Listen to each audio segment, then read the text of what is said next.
भैरवगंज के पहाड़ों के बीच फैला था एक विशाल, घना और डरावना जंगल। लोग उसे रक्तवन कहते थे। कहते हैं इस जंगल में जो एक बार गया वो दोबारा कभी नहीं लौटा। हर पेड़ से जैसे किसी की आत्मा चिपकी हो, हर झाड़ी में किसी का छुपा हुआ दर्द। सूरज ढलते ही हवा भारी हो जाती थी और रात होते होते पूरा जंगल किसी राक्षसी नींद में चला जाता था। गांव के बूढ़े कहा करते थे, इस जंगल में एक पिशाचनी रहती है जिसका शाप अब भी जीवित है।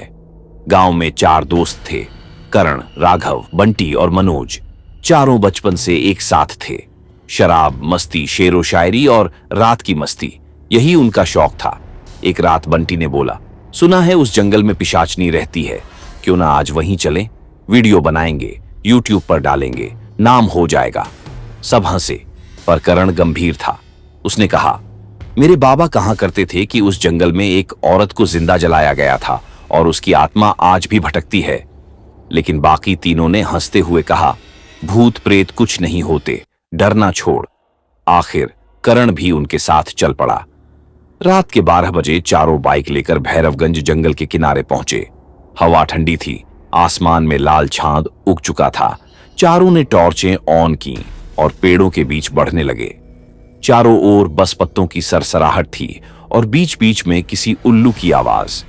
जैसे जैसे वे अंदर जाते गए, हवा में एक अजीब सी सड़ांध बढ़ती गई, जैसे किसी सड़े मांस की गंध हो। अचानक करण रुका। उसके टॉर्च की रोशनी में कुछ लाल दिखाई दिया, मिट्टी पर जैसे किसी ने खून छींटा हो। यह क्या है? मनोज ने पूछा। राघव हंसकर बोला, किसी जानवर का खून होगा। पर करण का दिल धड़कने लगा। कुछ कदम और बढ़े तो सामने एक टूटा हुआ मंदिर दिखा। दीवारों पर जंगली बेलें लिपटी थीं और बीच में एक टूटी हुई मूर्ति। पास जाकर देखा तो दीवार पर लाल रंग से लिखा था, रक्त से मुक्त नहीं कोई भी यहां। हवा में जैसे फुसफुसाहट गूंजी, मुक्त नहीं, मुक्त नहीं। चारों ने एक दूसरे की ओर देखा पर कुछ बोले नहीं। उन्होंने पास में लकड़ियां इकट्ठी की और आग जलाई।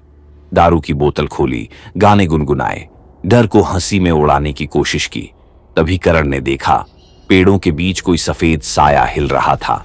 लंबे बाल, सफेद कपड़े और उसकी चाल इंसानों जैसी नहीं थी, वो तैर रही थी। करण ने कहा, वो क्या है? राघव बोला, कुछ नहीं, हवा में कपड़ा उड़ रहा होगा।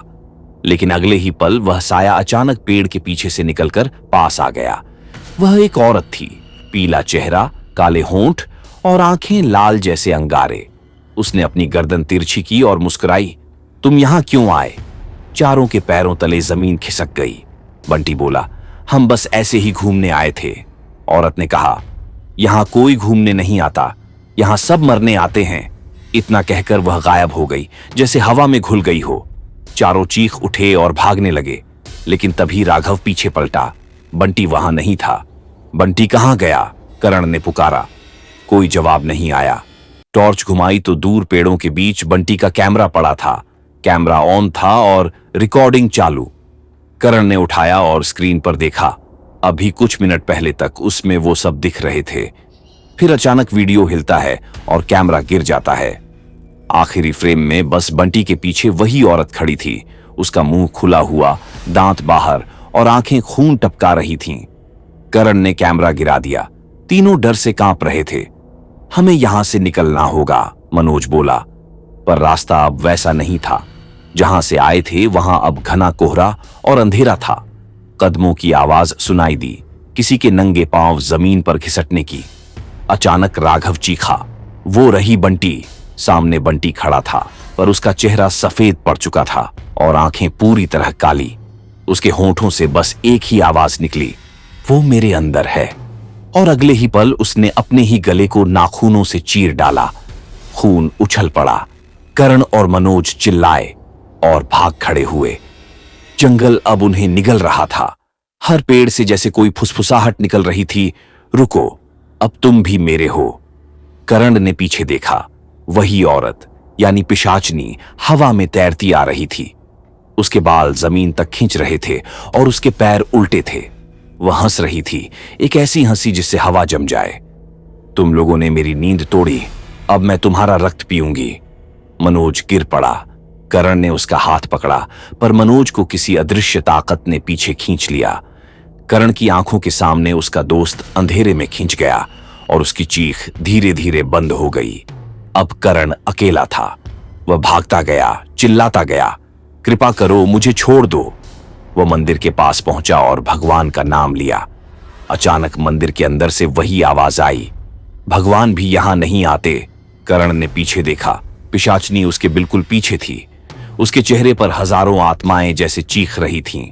वह बोली, हर 100 साल में जब कोई मूर्ख मेरे जंगल में आता है, मैं उसके रक्त से अपनी अगली 100 साल की नींद खरीदती हूं। करण की आंखों में आंसू थे। उसने हाथ जोड़कर कहा, मुझे जाने दो।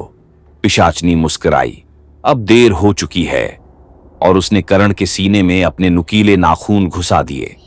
रात के 3 बजे गांव में किसी ने जंगल से एक चीख सुनी। सुबह जब गांव वाले खोजने गए तो उन्हें बस एक कैमरा मिला जिसमें करण का आखिरी वीडियो था। वह कह रहा था, अगर कोई यह वीडियो देख रहा है तो कभी इस जंगल में मत आना। यहां इंसान नहीं, पिशाचनी रहती है।